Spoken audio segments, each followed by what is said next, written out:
Well, I've just finished reading all of those reflections, not just for your class, but for another class. And first of all, I want to say thank you, right? It is like a gift that you're giving to me. My job as an educator is to try to help you learn. And so when I read through reflections and I can see the depth of your learning and the nature of that learning and the focus of that learning, it's truly useful to me to be able to get a sense of, is this class helping you to move in the direction that I'm sort of hoping that you'll be moving in. What I wanted to do is give you some general feedback. So everyone will have feedback. You go into Turnitin and you'll find the audio comment, which is the feedback from me to you in relation to your reflection. And the feedback is not a critique of everything you've done. It's typically a step towards personal learning statement, whatever that next one is, all right? So it's there to help you to understand the challenge that you've got to improve in your process of reflecting, and therefore you're great. So these are some general comments. So don't assume that they relate specifically to you, but they do relate very broadly to everybody. It's not an easy process, and I think many of you have found that out now, that I'm actually asking you to engage in. It does ask of you to give something, to be vulnerable, right? Entrepreneurs can't act if they're not willing to be vulnerable. If I'm going to tell you I've got a good idea, if I'm going to tell you I want you to buy something, then there's an opportunity that you're going to reject me, all right? And just in that very process of willingness to be vulnerable, that's a very, very central part of being entrepreneurial. Understanding who you are and knowing yourself is really important to that, because you've got to have that self-confidence, right? That you're comfortable in your own skin, you're comfortable who you are. And so there are many, many benefits to this process of reflecting. So in general terms, we've got two types of comments that happen after the why, all right? Let's go back one step. We use why to do two things. One, it makes you mindful that there's a mechanism that you need to keep bringing in to your written reflections that will help you to challenge what it is you've just said, okay?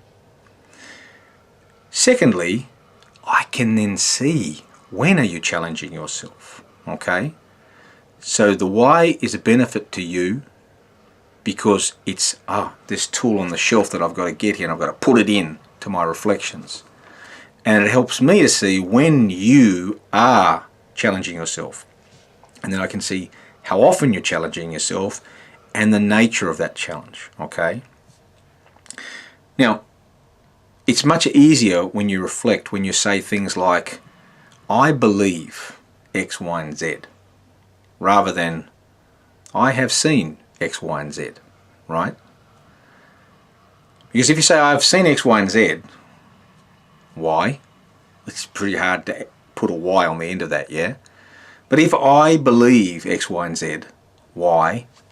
Then we can put something after that pretty easily, okay? So think about the nature of what it actually is you're saying before you put that why into play, right? Because sometimes you're asking yourself why, and there's not really an obvious reason for the why, right? Now, when we use why, we're trying to explore the previous sentence. So here's our why that we've put in place. We've got a sentence on this side here, and then I put a why. So then what comes after the why over here is either going to be something that explores this, or something that explains, continues, justifies, clarifies, but that's not what we want the why for, right? The why is only there to explore what we've just said, all right? So a lot of the time I'll have talked to you about not being vertical, and that's what I mean by being vertical. When we've made a statement, you believe something, you behave in a certain way, you feel something. Now the why enables us to ask why. Why is that important? Why would that be the case? And what comes after it should be you exploring this statement. The why gives you a chance to sit back and say, okay, why is that? Why is that important? Why does that matter? This is why it does. Versus, I've said something, Colin wants me to put 3 or 5 of these whys in. I'll chuck a why in there, and now I'm just going to continue saying what I've said. So I've said this, and the logical conclusion to that is this. Or maybe I'm going to justify why I've said it. Or maybe I'm going to validate it somehow. I don't know, right? But the why should be a break. I've said it, stop. Why does it matter? And when you keep coming back and actually exploring why this matters, that'll get you going deeper and deeper into you, right? Your psyche. Why do these things influence your feelings, your behaviors, your thinking, right? That's what we want to get to, deep down. Now, you've got 7 questions. Let's put question 7 aside for one moment. There's a primary question. What is that asking you? And then it's asking you to start thinking, what have you learnt that's new about yourself, right? How does that relate to your values? Have your values been challenged? Now let's go back and think about life experiences we can revisit or reinterpret.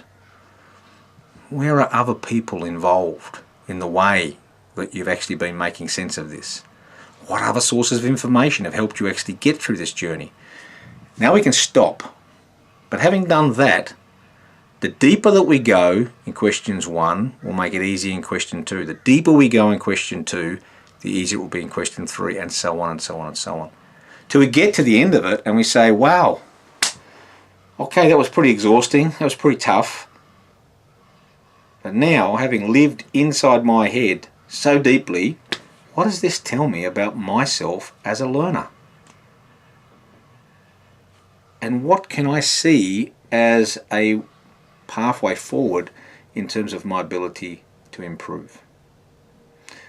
So when I'm reading your reflections, that's what I'm looking for, okay? I'm looking for you to make a connection to the primary question across the first 6 questions.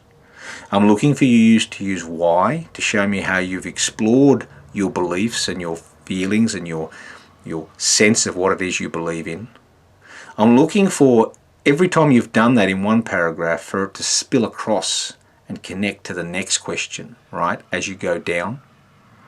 And then I'm looking for you to walk right back away from it in question 7 and say, so, what does this tell me about myself as a learner? Who am I as a learner? And what could I do to be a better learner? And that's the process. So I'm looking for that. So when you get your grade, if you think, that's exactly what I did, and you don't think the grade's right, come talk to me. But listen to what I say in the feedback, and turn it in terms of, was I seeing this vertical use of why, or was it more horizontal, a little bit more like this diagonal? And did you only use it 2 times when really I could see a need for you to use it 3 or 4 times, right? The process that we're engaged in is for you. I'm just a lucky guy who gets to look in and see how your learning's happening, right? In other classes, someone gets to see the outcome of your learning, their assignment, here it is. In this class, I want to see your learning as it's actually unfolding, right? That's what I'm interested in, because that's where I can make an intervention. That's where I can help you, not this bit where I say, you got a mark, right? You did great, you didn't do as great, you did bad, right? That's an outcome which you're used to getting those judgments made on you. The judgments I'm making are here to help you, right? So that you can come back and have another go at it. That's why we don't do it once, we do it several times, all right? So here's an opportunity for you to now go forward and see if you can make an improvement from this learning statement to the next. Good luck. As always, any questions, you're unsure of something, just give me a hoy, all right? And I look forward to talking to you. And I can't wait to read your next lot of reflections and see how much deeper we can go. Cheers.